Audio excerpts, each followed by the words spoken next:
Ate, pwede magtanong, te? Tanong ko sana to, may problema ka, te. Bakit? May tinatanong ko kasi naghanap kasi ako ng nagtatrabaho kasi ako, tapos meron akong tawag ito. Trabaho ko ay magtatanong kung may problema. May problema ka, te?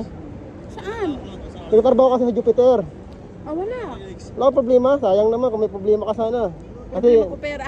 pera ba problema mo? Hindi nga. Kasi nagtatrabaho ko, te. Sa agency? Oo, sa agency, nagtatrabaho Ang ko. approach mo kasi nakakagulat ka eh. Hindi ganun. Nagtatrabaho ka. Yung Oo nga, mali yata yung kanto, no? Mali. dapat nagmamarket ka, hindi ganun ate. Ah.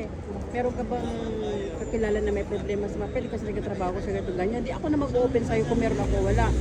Kaya pala ganun. Nakakagulat ka eh. Ganun pala yun.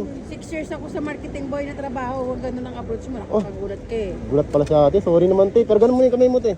Ganun mo muna yung kamay mo. Dali, ganun mo yung kamay mo. Waga. Ganun mo. May problema ulit sa pera eh. Saan ka? Hawak mo. Nagulat ka ba? Nagulat ka? Nagulat ka? Oo nga. Ha? Nagulat ka? Opo. Sana all. Gaban. Nagulat ka, ate. Kaya tanong kasi ako may problema eh. Ayan. Thank you. Gulat siya, tinatanong ko siya kung may problema. Nagugutom pa ako, inom ako ng gamot ko. Thank you so much. Thank you.